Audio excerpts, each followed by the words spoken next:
रुक करेंगे अगली खबर की ओर। हरियाणा के मंत्री अनिल विज ने कांग्रेस द्वारा ईवीएम पर लगाए गए आरोपों पर यह कहा कि कांग्रेस के एजेंडे में शामिल है।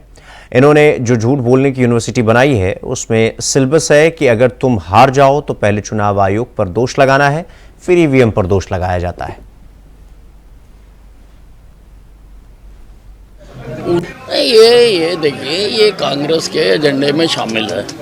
इनको जो इन्होंने झूठ बोलने की यूनिवर्सिटी बनाई है उसके अंदर बकायदा ये सिलेबस है कि अगर तुम हार जाओ तो तुमने फिर पहले तो चुनाव आयोग को दोष लगाना और फिर आपने ईवीएम को दोष लगाना। ये इनको सिखाया जाता है। मैं हुड्डा साहब से पूछना चाहता हूँ कि जिन सीटों से आप जीते हो क्या वहाँ ईवीएम ठीक थी? वहाँ का कराओ ना रीपोल। ईवीएम अगर खराब थी तो सारी प्रदेश की खराब थी। आप जिन सीटों से जीते हो वहाँ तो ईवीएम ठीक है, जहाँ से हम जीते हैं वहाँ ईवीएम खराब है। क्या लॉजिक है? आप एडवोकेट है, आप इस तरह की बातें आपके मुंह से शोभा नहीं देती हैं। आप रीपोल करो जहाँ से आप कांग्रेस के एमएलए जीते हैं। अगर आप कहते हो कि ईवीएम खराब है तो यू सेट एन एग्जाम्पल, एक एग्जाम्पल सेट करो आप। और दूसरी बात यह है कि ये अज्ञानियों वाली बात करती है।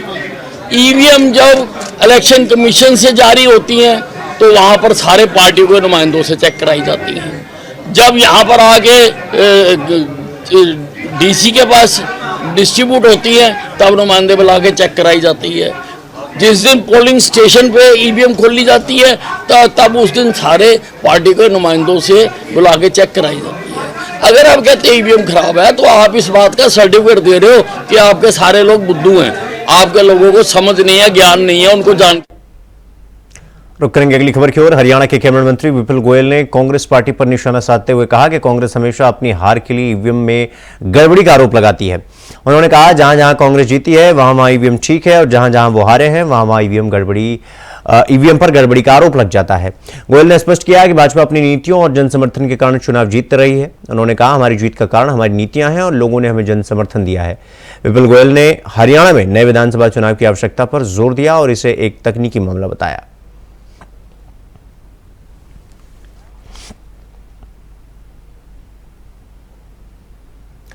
तो हरियाणा विधानसभा चुनाव में बड़ी हार के बाद कांग्रेस लगातार हार के कारणों की तलाश में जुटी हुई है और इस बीच हरियाणा विधानसभा सत्र के दौरान बीजेपी के कई नेताओं ने कांग्रेस को निशाने पर लिया है। तो वहीं दूसरी ओर कांग्रेस द्वारा अभी तक अपना नेता प्रतिपक्ष नहीं चुने जाने को लेकर सत्ता पक्ष कांग्रेस पर लगातार हमला करते हुए नजर आ रहा है। और इसी कड़ी में आज विधानसभा सत्र के दौरान पूर्व मुख्यमंत्री भूपेंद्र हुड्डा ने मीडिया से बातचीत करते हुए इन सभी सवालों का जवाब दिया। भूपेंद्र हुड्डा ने कहा कि कांग्रेस के अंदर यह पहली बार नहीं हुआ कि नेता प्रतिपक्ष को बाद में चुना जाए, ऐसा पहले भी कई बार हो चुका है कई राज्यों में। हरियाणा भाजपा के प्रदेश अध्यक्ष मोहनलाल बड़ौली आज फरीदाबाद पहुंचे। विधानसभा सत्र में नेता प्रतिपक्ष न होने को लेकर उन्होंने कहा कि विपक्ष नेतृत्वहीन है, विपक्ष के पास कोई भी दिशा नहीं है, न ही उनके पास कोई विपक्ष का बड़ा नेता है। कांग्रेस पार्टी को बड़ा दल माना जाता है, उनकी जिम्मेदारी भी बनती है कि सदन में नेता प्रतिपक्ष जरूर देना चाहिए क्योंकि उनका दल बड़ा है। अगर कांग्रेस पार्टी इस कार्य को नहीं कर सकती तो 3 निर्दलीय और 2 INLD के विधायक हैं। अगर कांग्रेस अपने पार्टी में किसी नेता को प्रतिपक्ष नहीं चुनना चाहती तो इन विधायकों में से किसी एक को चुनकर नेता प्रतिपक्ष बनाकर ये तो काम कर ही सकते हैं।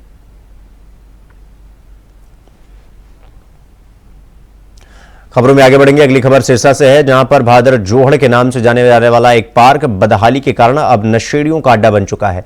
आपको बता दें कि कभी राजा महाराजाओं के समय पर रानियां यहां पर स्नान किया करती थी, लेकिन धीरे धीरे समय के बदलाव के चलते यहां जोहड़ बनाया गया। लेकिन चौटाला सरकार में इसकी नींव पर पत्थर रखा गया और शहर का सबसे सुंदर और आकर्षक पार्क बनाया गया, जिसको देखने के लिए लोग दूर दूर से आते हैं। लेकिन अब यह पार्क नशेड़ियों का अड्डा बन चुका है और वहीं अब इस पार्क की कोई सफाई भी नहीं होती।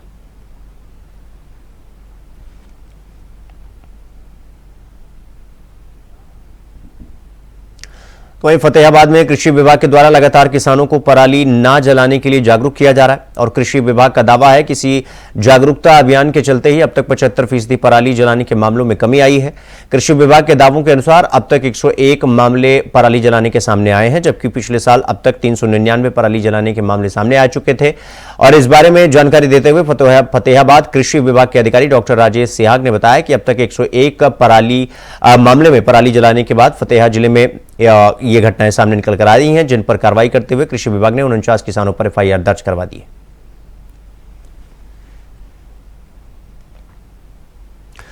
तो सिरसा में किसानों को डीएपी न मिलने के कारण रोषित किसानों ने रोड जाम कर दिया। प्रशासन के साथ साथ किसान का आमना सामना हुआ और किसानों का कहना है कि पहले भी हमने रोड जाम किया था, तब जाकर सिस्टम को यह समझ में आया था। और वहीं इसको लेकर उप कृषि निदेशक डॉक्टर सुखबीर कंबोज ने मीडिया से जानकारी देते हुए बताया कि समय समय पर डीएपी भी आती रहेगी और टीसीपी भी आती रहेगी। किसान डीएपी के साथ साथ टीएपी का भी इस्तेमाल करें, किसानों से कृषि निदेशक ने अपील की।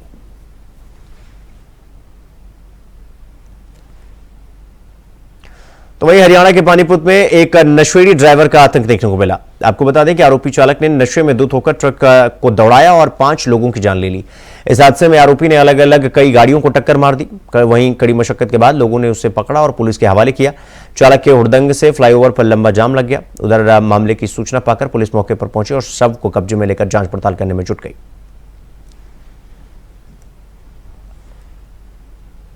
रुक करेंगे अगली खबर की ओर। हरियाणा सरकार के विभिन्न विभागों में कार्यरत इंजीनियर आज पलवल के राजकीय वरिष्ठ माध्यमिक विद्यालय परिसर में एकत्रित हुए और प्रदेश सरकार के खिलाफ अपना आक्रोश जाहिर किया। इंजीनियर संगठन के पदाधिकारियों का कहना है कि हाल ही में हुई आगजनी की घटना के बाद जन स्वास्थ्य विभाग के कार्यकारी अभियंता अमित की अवैध रूप से गिरफ्तारी की गई है, जिसके खिलाफ वो विरोध कर रहे हैं। यदि पुलिस ने अपने रवैये में बदलाव नहीं किया तो पूरे प्रदेश में बिजली पानी जैसी जरूरी सेवाओं को बंद करने की धमकी दे रहे हैं।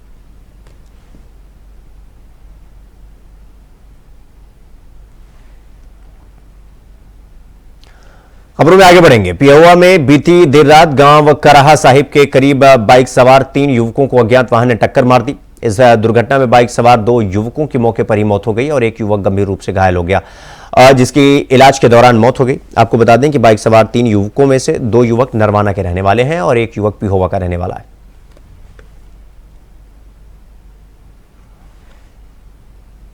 तो अचानक मौसम में हुए बदलाव को लेकर लोग असमंजस में हैं कि आखिरकार अचानक मौसम में बदलाव इतना जल्दी कैसे आ गया और आसमान में चारों तरफ स्मोक की धुंध कैसे छा गई। आपको बता दें कि सुबह से ही आसमान में सफेद रंग की धुंध छाई हुई है। अचानक मौसम में हुए बदलाव से आसमान में चारों तरफ स्मोक ही स्मोक की चादर बिछ गई है। सड़कों और हाईवे पर विजिबिलिटी कम होने के चलते करीब 100 मीटर से ज्यादा वाहनों को दिखाई नहीं दे रहा है। चारों तरफ धुंध छाने की वजह से वाहन चालकों को भी भारी परेशानियों का सामना करना पड़ रहा है।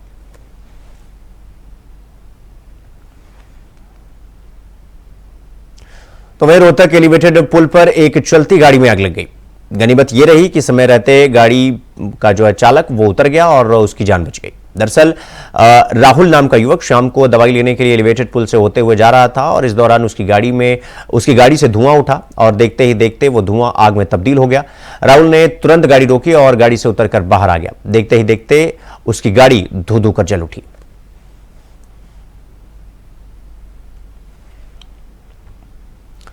तो अंबाला शहर में नगर निगम कमिश्नर सचिन गुप्ता को लगातार मिल रही शिकायतों के बाद आज निगम अधिकारियों ने शहर के सुलभ शौचालयों का दौरा किया और जिसमें अधिकारियों ने सफाई व्यवस्था को देखा और मिली शिकायतों से जुड़ी समस्याओं के बारे में जानकारी ली।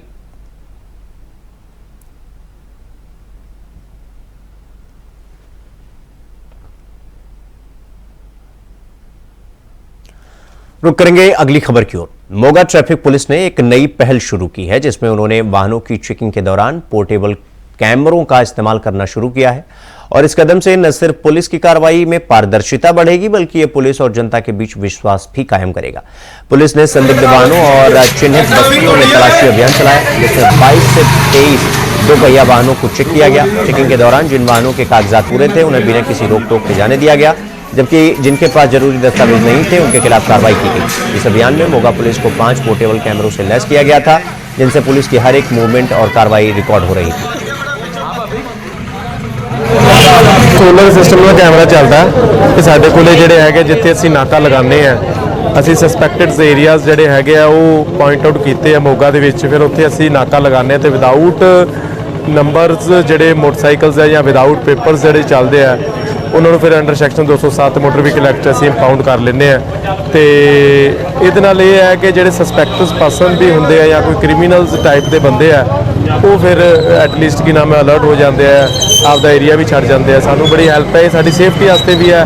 सानू साडे ते भी कोई एलीगेशनस ना लगावे असीं की कीता कि नहीं कीता, सारी रिकॉर्डिंग इहदे विच जिहड़ी हैगी कैमरे विच ਹੁੰਦੀ ਹੈ। ਸਿਸਟਮ ਨਾਲ ਚੱਲਦਾ ਜੀ, ਆਟੋਮੈਟਿਕ ਰਿਕਾਰਡਿੰਗ ਇਹਦੇ ਵਿੱਚ ਹੋ ਰਹੀ ਹੈ ਜੀ। ਇੱਕ ਸਿਮ ਪਈ ਹੈ ਇਹਦੇ ਵਿੱਚ 4G ਦੀ, ਤੇ ਸਾਰਾ ਜਿਹੜਾ ਹੈਗਾ ਇਹ ਜਿਹੜਾ 360 ਦੇ ਵਿੱਚ ਕਵਰ ਕਰਦਾ ਪਿਆ ਜੀ ਸਾਰਾ। ਅਸੀਂ ਤਕਰੀਬਨ 22-23 ਮੋਟਰਸਾਈਕਲ ਜਿਹੜੇ ਇੰਪਾਊਂਡ ਕਰਦੇ ਤੇ ਹੱਲੇ ਹੋਰ ਕਰੀ ਜਾਂਦੇ ਆ। ਇਹਦੇ 'ਚ ਇਹ ਹੈ ਕਿ ਜਿੰਨੇ ਵੀ ਵਿਦਆਊਟ ਪੇਪਰਸ ਮੋਟਰਸਾਈਕਲ ਘੁੰਮਦੇ ਪਏ ਆ ਸ਼ਹਿਰ ਮੋਗਾ ਦੇ ਵਿੱਚ, ਐਟਲੀਸਟ ਅਸੀਂ ਕੋਸ਼ਿਸ਼ ਕਰਦੇ ਆ ਕਿ ਉਹ ਨਾ ਚੱਲਣ, ਕਿਉਂਕਿ ਦੇਖਿਆ ਗਿਆ ਹੈ ਕਿ ਕ੍ਰਾਈਮ ਵੀ ਜ਼ਿਆਦਾਤਰ ਹੁੰਦਾ ਹੈ ਤੇ ਵਿਦਆਊਟ ਪੇਪਰਸ ਜਾਂ ਫੇਕ ਨੰਬਰ ਪਲੇਟਸ ਤੇ ਹੀ ਜਿਹੜੇ ਹੈਗੇ ਆ ਉਹ ਹੁੰਦੇ ਆ। ਇੱਕ ਸਾਡੇ ਕੋਲ ਪਾਈਸ ਆਈਡੀ ਹੈ, ਅਸੀਂ ਪਾਈਸ ਆਈਡੀ ਤੇ ਵੀ ਚੈੱਕ ਕਰਦੇ ਆ, ਫੇਸ ਚੈੱਕ ਕਰਕੇ ਬੰਦੇ ਦਾ ਡਾਟਾ ਆ ਜਾਂਦਾ ਸਾਡੇ ਕੋਲ। ਇਹ ਦੇ ਕਿੰਨੇ ਕਿਸਮ ਦਾ ਇਹ ਤੇ ਕੋਈ ਪਰਚਾ ਹੈ ਜਾਂ ਨਹੀਂ ਹੈਗਾ, ਕਿਸ ਟਾਈਪ ਦਾ ਪਰਚਾ ਹੈ, ਕਦੋਂ ਇਹ ਅੰਦਰ ਗਿਆ, ਕਦੋਂ ਇਹ ਬਾਹਰ ਆਇਆ, ਉਹਦਾ ਸਾਰਾ ਰਿਕਾਰਡ ਆ ਜਾਂਦਾ। ਈਵਨ ਕਿ ਅਸੀਂ ਨੰਬਰ ਪਲੇਟ ਵੀ ਚੈੱਕ ਕਰਦੇ ਆ ਕਿ ਉਹ ਕਿਸ ਨਾਮ ਤੇ ਬੋਲਦੀ ਹੈ, ਫਿਰ ਉਸ ਤੋਂ ਪੁੱਛਦੇ ਆ ਕਿਸ ਨਾਮ ਤੇ ਮੋਟਰਸਾਈਕਲ ਹੈ। ਜੇ ਉਹ ਮੈਚ ਕਰਦੇ ਆ, ਉਹਦੇ ਡਾਕੂਮੈਂਟਸ ਨਾਲ ਮੈਚ ਕਰਦਾ ਤੇ ਛੱਡ ਦਿੰਦੇ ਆ, ਅਦਰਵਾਈਜ਼ ਉਹਦਾ ਚਲਾਨ ਕਰ ਦਿੰਦੇ ਆ। ਇਹਨਾਂ ਨੇ ਕਾਗਜ਼ ਪੁੱਛੇ ਜੀ, ਕਾਗਜ਼ ਚੈੱਕ ਕਰਾਏ ਆ ਜੀ। ਅਸੀਂ ਕਾਗਜ਼ ਚੈੱਕ ਕਰਕੇ ਸਾਨੂੰ ਕਹਿੰਦੇ ਜਾ ਵੜੋ ਜੀ। ਬਹੁਤ ਵਧੀਆ ਗੱਲ ਆ ਜੀ, ਕਾਗਜ਼ ਚੈੱਕ ਕਰਨੇ। 2 ਨੰਬਰ ਦੇ 2 ਵੀਲਰ ਆ ਜਾਂ ਕੋਈ ਵੀ ਚੋਰੀ ਜਾਂ ਲੁੱਟ ਖੋਹ ਹੋ ਰਹੀ ਆ, ਇਹ ਚੀਜ਼ ਤੋਂ ਪ੍ਰਭਾਵ ਪਊਗਾ ਜੀ ਉਹਨਾਂ ਨੂੰ। ਬਹੁਤ ਵਧੀਆ ਕੰਮ ਆ ਜੀ, ਪੰਜਾਬ ਪੁਲਿਸ ਦਾ ਬਹੁਤ ਬਹੁਤ ਧੰਨਵਾਦ ਹੈ ਜੀ, ਜੇ ਚੈਕਿੰਗ करती रहे तो। तो इसी खबर के साथ हरियाणा पंजाब में फिलहाल इतना ही। देश और दुनिया की तमाम खबरों को देखने के लिए देखते रहिए इंडिया वॉइस। नमस्कार।